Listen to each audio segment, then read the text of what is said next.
Anthony Hernandez versus Rodolfo Vieira. We got a minus 400 on Rodolfo, and we got plus 325 on Fluffy Hernandez. Let's start off on the Fluffy side, who's coming off a loss to Kevin Holland roughly within 30 or so seconds, 30 or 40 seconds. We see them clinch up, and Kevin Holland land a beautiful knee to the solar plexus, which just drops Anthony Hernandez, and he follows up with some ground and pound and gets the finish that way.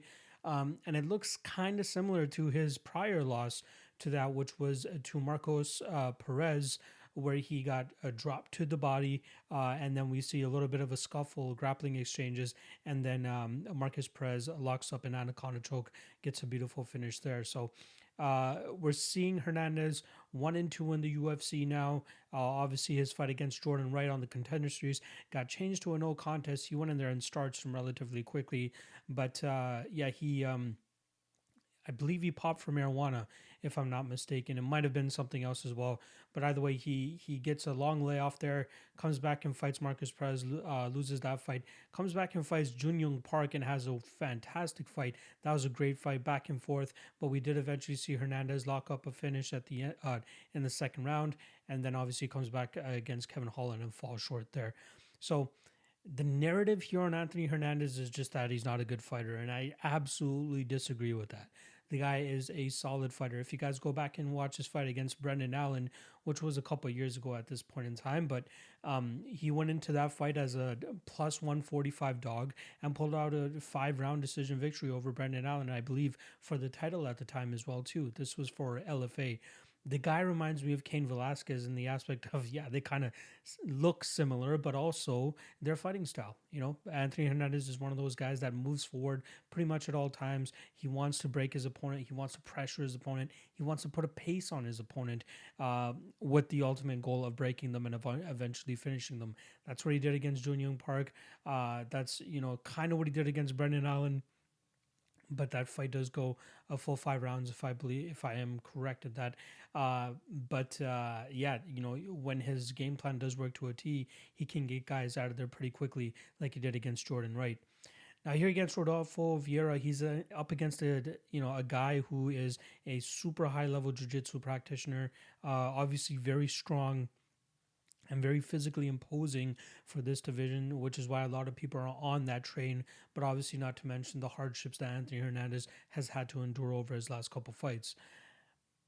I don't think the line should be this wide. Like, I do kind of side with Rodolfo Vieira here in terms of him being successful and getting this fight to the ground and pulling off a submission of some sort.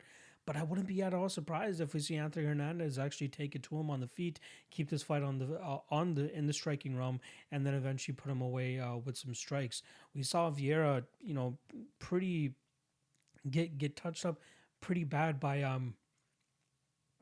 Saprabeg Safarov, where we see Safarov land a good shot. It even busts open the eye of Vieira. So I wonder how prone to facial injuries Vieira is here. But I don't think he should be this wide of a favorite. Like, when you have a guy that has such a narrow path of victory like Vieira, which is get that first round sub within the first round sub or under 1.5. Otherwise, he's going to start to gas out.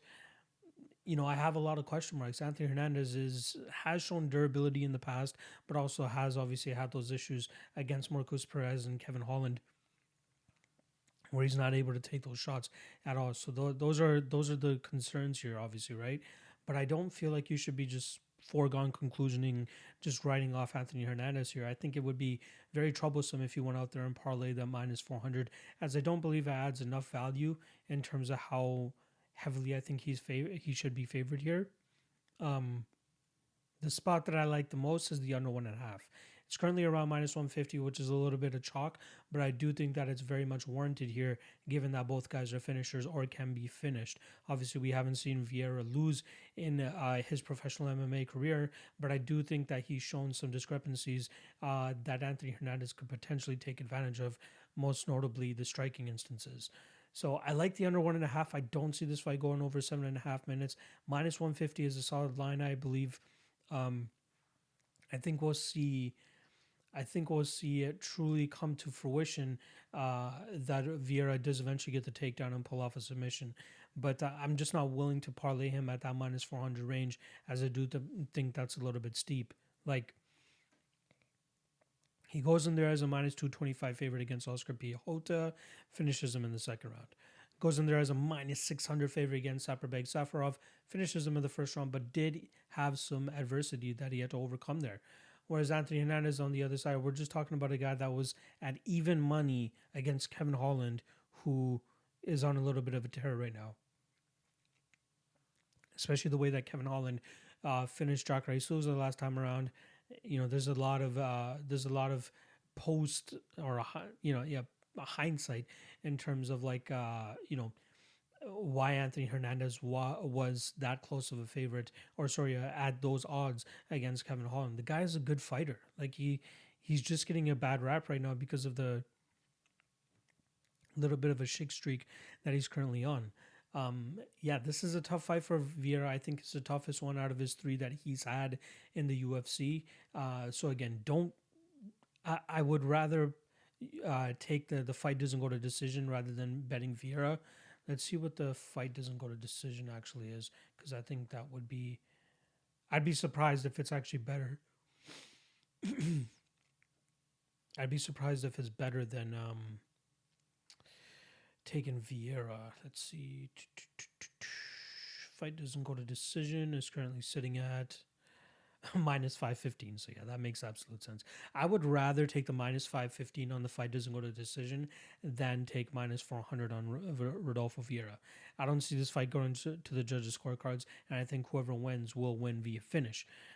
So I'm siding with the Vieira side reluctantly as well too, as I do think that Anthony Hernandez is a live dog. But the spot that I'm going to be targeting to potentially bet here is going to be the under 1.5.